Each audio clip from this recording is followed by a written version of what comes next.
The best way to learn about branding is from real life examples. And so in this series, I'm taking you behind the scenes and sharing with you how I create a new brand completely from scratch, sharing with you the idea, the concept, the design, the strategy, everything involved to pull a brand together so that then you can learn exactly how a brand is created and apply it to your own brand. So come and create a brand with me.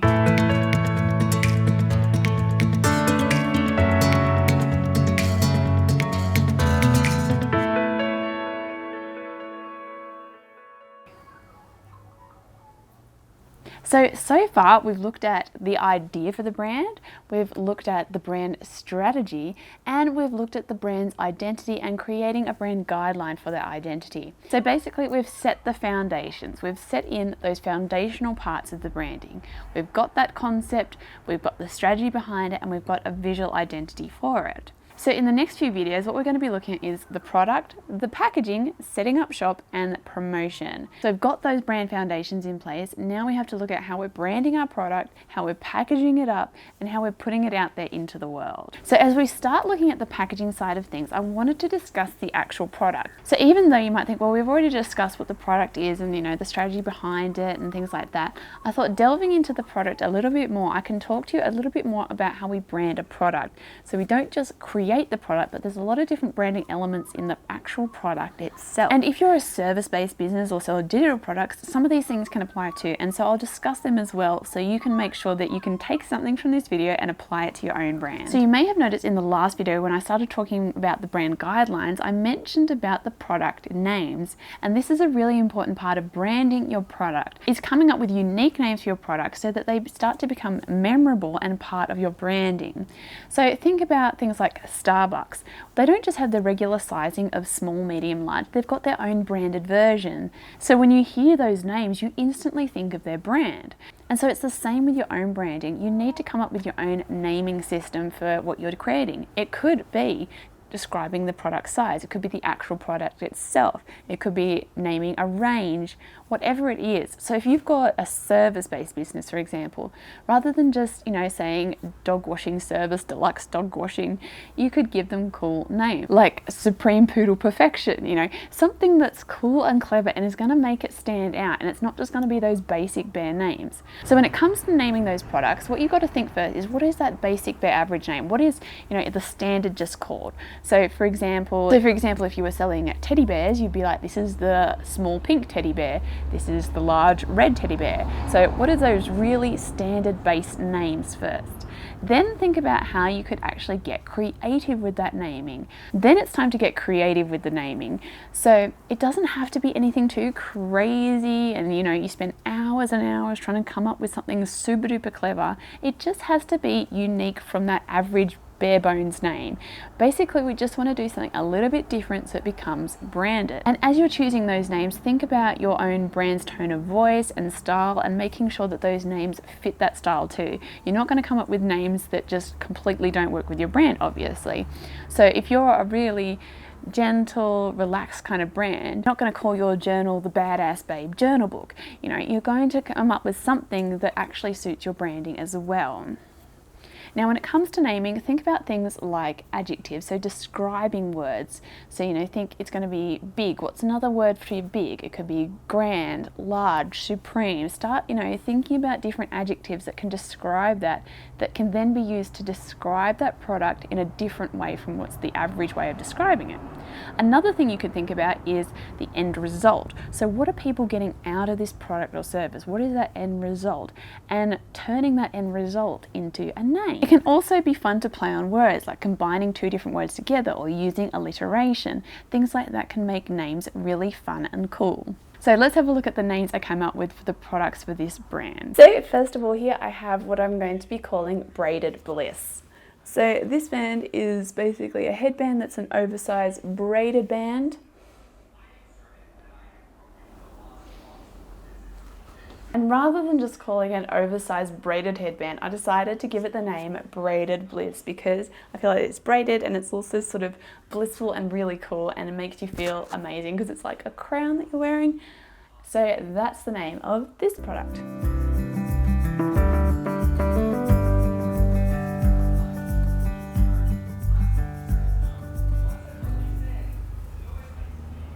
Next we have the top knot. So rather than just call it a knotted headband, I've decided to call this one the top knot.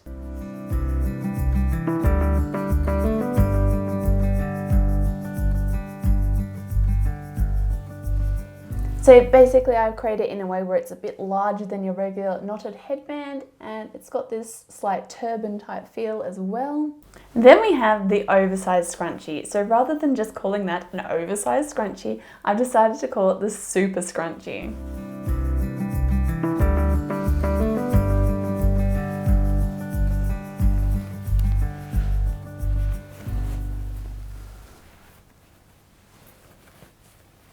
Then we have this one, which is basically a scrunchy headband, and so I decided to call it the scrunch band. So it's a bit of a combining two words together to make a new word.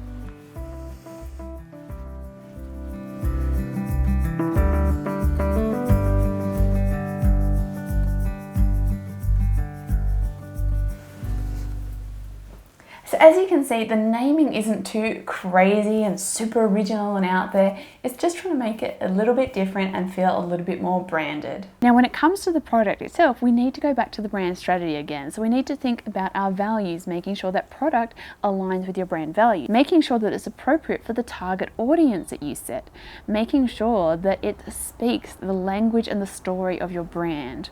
So when it comes to my products, part of it was about confidence boosting, making you feel good, making a statement, and so the products are larger than normal. It's about making that statement, and so the product is doing that. And it's making you feel confident because it's a little bit bigger and bolder, and it's making you feel like you're having a bit more fun with your fashion and showing up in a more confident way. And then also the fabric choices. So I'm making sure that when I'm choosing fabrics that they align with the brand feeling and vibe. So I'm going back to that original mood board. I'm going back to the brand strategy and thinking about what kind of fabrics actually communicate that. So I'm choosing fabrics that feel very feminine, but also are fun and playful, a little bit bold but not too bold. They have a slight gentleness about them. So I'm thinking about the brand and making sure that when it comes to the material decisions, that I'm choosing things that align with the branding.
labels. So the tags, I was doing some research on how to get tags made up, and I've made tags in the past when I used to sell purses and handbags, and that was actually how my business began back in 2007. I was hand making these things and I was actually getting tags made up.